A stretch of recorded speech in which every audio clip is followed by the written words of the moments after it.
가만히 앉아있는 사무직인데도 불구하고 팔꿈치 통증이 생기는 이유는 팔꿈치 통증은 일상생활에서 많이 나타납니다. 왜냐면 일상생활에서 팔꿈치 근육들이 빠짐없이 사용되기 때문이죠. 흔히 알고 있는 팔꿈치 통증으로 테니스 엘보, 골프 엘보가 있는데 이 두 가지는 무거운 물건을 들거나 많이 쓰는 경우에 통증이 생기게 됩니다. 이 두 가지를 제외하고도 팔꿈치 통증이 자주 나타납니다. 예를 들면 사무직분들이 팔꿈치 통증이 많이 생기십니다. 여기서 의문이 듭니다. 사무직분들은 무거운 물건을 드시는 분들에 비해 팔꿈치 통증이 없을 수 있지 않냐 라는 생각이 들 수 있습니다. 그럼 사무직분들은 왜 팔꿈치 통증이 생길까요? 사무직분들은 상대적으로 몸의 움직임은 적지만 마우스 키보드를 사용하면서 팔꿈치 근육들을 사용하게 됩니다. 아닌데요? 저는 팔꿈치 근육을 안 써요 라고 생각하시는데 팔꿈치 근육이 팔꿈치부터 손목까지 붙어있기 때문에 작업하면서 많이 사용하는 키보드, 마우스를 통해서 팔꿈치 근육을 사용하게 됩니다. 하루 종일 앉아있으니 근육은 빠지고 팔꿈치에서 사용할 수 있는 힘은 점점 줄어들게 됩니다. 왜냐하면 내가 가지고 있는 힘은 100인데 보통은 100에서 뇌의 힘을 사용하면서 내가 가지고 있는 힘의 영향을 넘어가게 됩니다. 그러면 하루하루 쌓여가면서 나중에는 가만히만 있어도 아프게 되는 거죠. 그럼 어떻게 하면 내 팔꿈치 통증이 심한지 상태를 알 수 있을까요? 확인하는 방법은 악력기를 이용하여 확인합니다. 내 팔꿈치 통증이 얼마나 심한지 상태를 알기 위해서 악력기를 사용할 거예요. 사용하는 방법은 내가 하루 종일 앉아있을 때 제일 많이 사용하는 동작에서 설정을 해줍니다. 키보드와 마우스를 많이 쓰는 사무직의 경우에는 이렇게 팔꿈치를 구부리고 계시는 경우가 많거든요. 그래서 이 구부린 자세에서 진행을 해줄 거예요. 이렇게 구부린 자세에서 측정을 해줄 건데 이 상태에서 팔꿈치를 살짝 들고 악력을 재줍니다. 반대쪽도 같이 재줄 건데요. 반대쪽과 양쪽의 차이를 보기 위해서 같이 측정해줍니다. 이렇게 측정한 값이 11kg 초과 33kg 미만인 경우가 앞으로 팔꿈치 통증의 상태가 더 좋아질 수 있지만 이 차이가 크면 클수록 팔꿈치 상태가 안 좋아질 수 있습니다. 그럼 관리는 어떻게 해야 될까요? 팔꿈치 통증을 관리하는 방법에는 스트레칭과 운동이 있습니다. 스트레칭을 하는 이유는 내 몸의 인대와 근육들의 길이를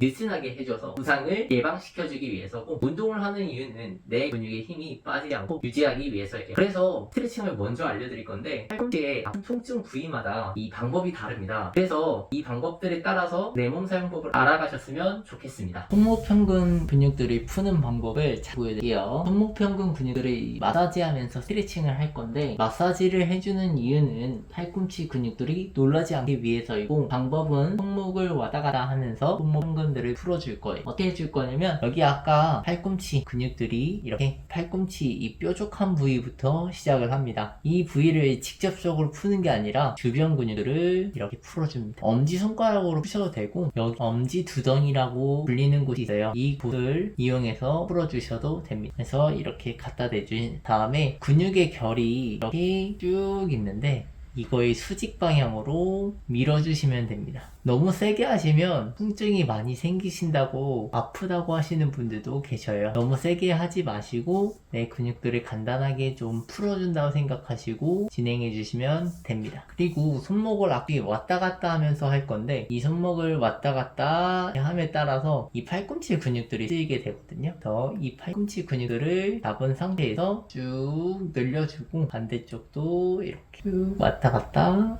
해줄 거예요. 다음은 팔꿈치 통증이 뒤쪽에 있는 경우인데요. 여기 뒤쪽에 이 상태에서 팔꿈치 근육에 이 뒤쪽에 있는 근육을 풀어줄 거예요. 이 근육이 여기 이쪽에 많이 문제가 생기시거든요. 삼두근에 문제가 생기는 이유는 무거운 물건을 들거나 아니면 사무직분들 같은 경우에는 자세를 유지하는 시간이 있다 보니까 이렇게 여기에 통증이 생기실 수 있으세요. 어떻게 풀어줄 거냐면 얘도 마찬가지로 이렇게 잡아줄 거예요. 잡고 천천히 풀어주시면 되는데 얘가 힘줄 부위로 갈수록 되게 아파요. 그래서 여기 근육들이 조금 큰 부위 먼저 좀 풀어줄 거예요. 팔꿈치 끝 쪽으로 갈수록 더 아프거든요. 그래서 여기 먼저 이렇게 풀어주시면 되고, 안쪽이랑 바깥쪽에 양쪽 다 있어요. 안쪽이랑 바깥에 양쪽에 있기 때문에 이 근육들을 풀어주고 안쪽도 풀어주시면 됩니다. 스트레칭도 같이 할 건데 팔꿈치 근육 중에 삼두근의 역할은 팔꿈치를 펴주는 역할이에요. 이렇게 쭉 구부리면서 스트레칭을 해줄 거예요. 다가 쭉 구부리면서 해줄 거예요.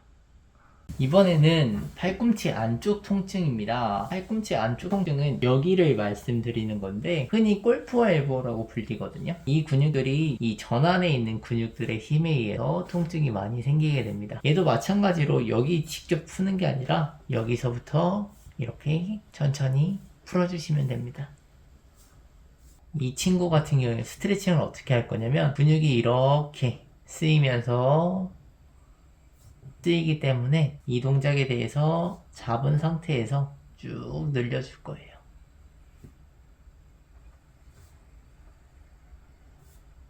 20초씩 3세트 정도 진행해 주시면 좋습니다. 다음은 이두근 운동인데요. 이두근 운동은 여기 이 근육에 문제가 생겼을 때 말씀드리는 겁니다. 이두근은 이 팔꿈치 앞쪽 통증이 있을 때 사용하는데요. 이 상태에서 팔꿈치를 살짝 90도 정도 만들어준다고 생각하시고, 팔꿈치가 아프다고 생각하시는 분들은 밑에 수건 깔고 진행해 주셔도 됩니다. 이 상태에서 내 근육을 이렇게 잡은 상태에서 쭉 펴줍니다.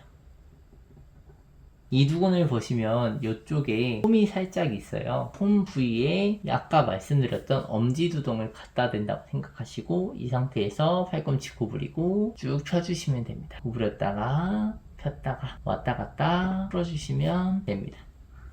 다음은 운동입니다. 운동의 종류는 등척성 운동과 원심성 운동이 있습니다.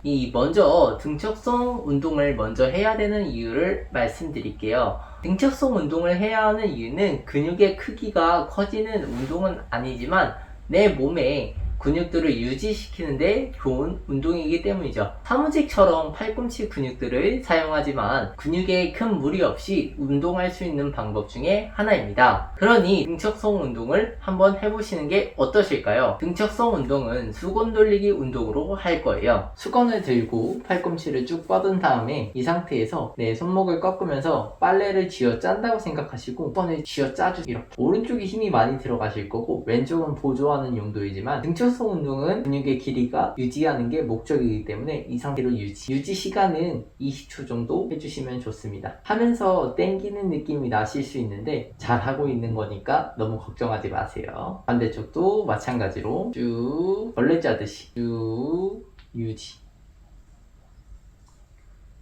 통증이 생긴다고 해서 문제되는 게 아니니까 전혀 걱정하지 마시고 진행해 주시면 됩니다. 다만 내가 가지고 있던 통증이 원래보다 더 심해지는 것 같다 싶으시면 중단해 주시면 되는데, 최소 시간은 20초에서 30초 정도 유지해 주시고 세트 수는 3세트에서 4세트 정도 가져가 주시는 게 좋습니다. 너무 무리하지 마시고 천천히 진행해 주세요. 다음은 원심성 운동입니다. 원심성 운동을 해야 하는 이유는 근육의 길이가 길어지면서 힘을 쓰는 운동이기 때문이죠. 팔꿈치 근육의 경우에는 뼈와 근육을 연결해주는 부위가 힘줄인데 이 힘줄 부위에 대해서 부담이 되는 경우가 많이 있습니다.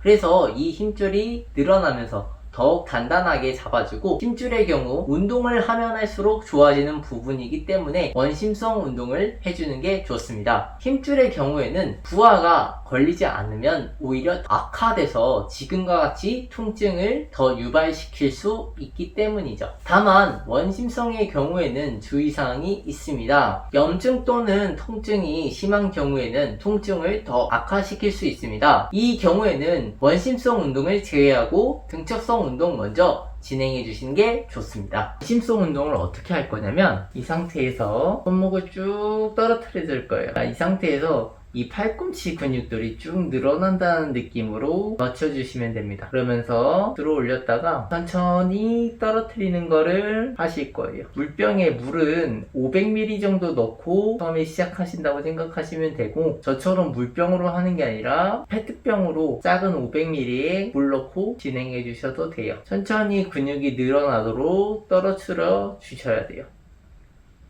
원심성 운동도 동일하게 20번씩 3세트로 진행해 주시면 됩니다. 이 내용들을 더 효과적으로 하는 방법들이 있습니다. 바로 이미지 트레이닝인데요. 이미지 트레이닝이란 운동을 하면서 정신을 집중하면 근육의 활성도가 20% 정도 더 증가하고, 운동을 하지 않고 상상만으로도 근력이 좋아질 수 있다는 사실입니다. 운동 초보자들도 집중하면 할수록 근력을 성장시킬 수 있다고 하는데 안 해볼 필요는 없겠죠? 뇌에서는 내가 해봤던 동작 또는 움직이려고 시도를 하면 할수록 해당 동작을 입력하고 머릿속에서 하는 동작들이 마치 현실인 것처럼 느끼기 때문에 꼭 이미지 트레이닝을 해주시기 바랍니다. 마지막으로 일상생활에서 주의사항입니다. 일상생활에서 팔꿈치 통증을 위해서 주의해야 되는 것들이 있는데요. 중요한 것은 적절한 자세를 유지하는 것. 예를 들어서 이 컴퓨터 작업이나 핸드폰 사용 시에 팔꿈치에 압력이 계속 들어가거든요. 그래서 이 들어가는 자세를 피하고 올바른 자세를 유지해줍니다. 그리고 오랜 시간 동안 같은 자세로 있거나 반복적인 움직임을 하면 근육과 인대의 긴장감이 가해지기 때문에 정기적인 스트레칭이 필요합니다. 빠르게 낫기 위해서는 충분한 휴식이나 건강한 생활관, 마지막으로 작은 부상이라도 넘어가지 말고 전문가분들에게 도움을 받고 빠르게 완치하는 게 팔꿈치 통증이 재발하거나 오래가지 않는 방법입니다. 오늘은 팔꿈치 통증 관리하는 방법에 대해서 알아보았습니다. 나에게 맞는 치료법을 알고 내 몸에 적용해가면서 내 몸 사용법을 제대로 알면서 나를 지키는 방향으로 가셨으면 좋겠습니다. 다음 영상에서 더 좋은 내용 가져오겠습니다. 오늘도 감사합니다.